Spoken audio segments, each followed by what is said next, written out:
Hello again, and welcome back to the SWA Podcast, where aging, wellness, and wisdom intersect.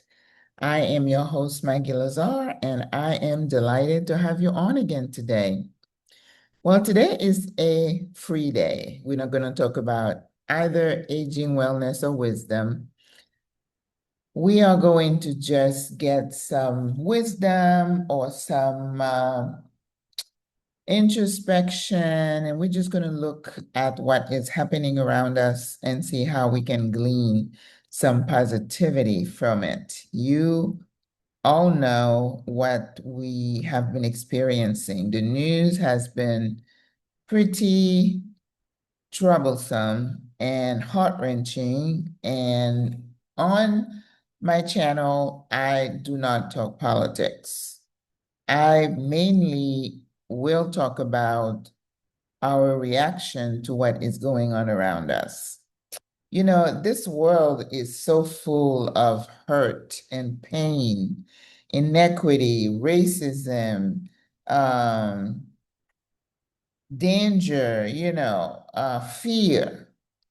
So it is very easy to kind of feel overwhelmed with everything that is around us. And I think creating a space where we block out the noise is our saving grace, because I firmly believe that the battle is mostly in the mind. And thankfully, God has given us the ability to control what we allow in our mind. We have the ability to control how much time we spend on negative thoughts.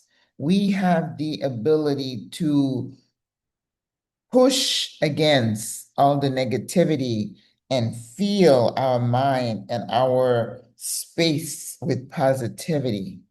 And I wrote something on my Facebook page today about how do you nurture hope? How do you stay hopeful in the midst of a world that looks like it's totally hopeless? And of course, we always want to go back. I want you to go back and see that hope is what has kept a lot of people alive and floating. Those who have been faced with, unimaginable pain and challenges and stuff. We can think of Nelson Mandela. We can think of these folks from the Second World War who were in prison, prisoners of war, and those who've survived. It was simply because of the strength of their mind, because the mind definitely controls your emotion and your action and your attitude.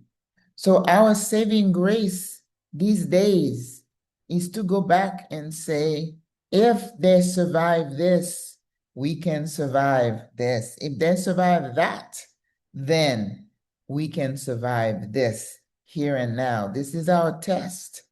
This is our challenge for today's environment, today's vile uh, concept of the lack of humanity, the self-centeredness, the idea that all the power and everything that is good belongs to this small group of people who make it sound like they are the gods of the universe. They decide for everybody else, all the other billions in the world is at their service, and they get to decide for the rest of us. We don't have a voice.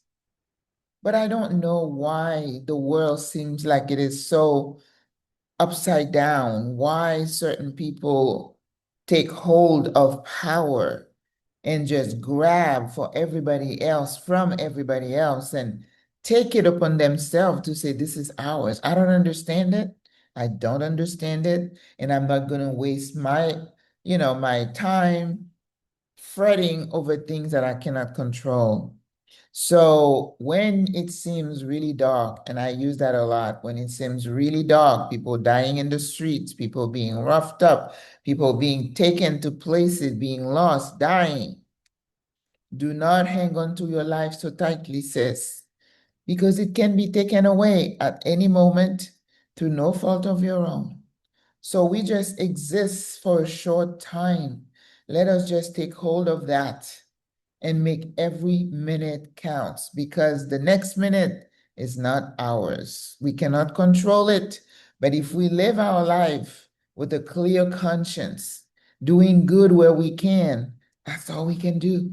And let's hang on to hope and do what we can so we don't become hopeless, because we are not helpless. All right? Let's go out there and be good humans, blessing others, talking, speaking positivity into others, and let the rest go, because it's out of our control. All right? As you go out there, be the best human you can be. I will see you tomorrow. God loves you. I love you. Au revoir. À la prochaine. Bye.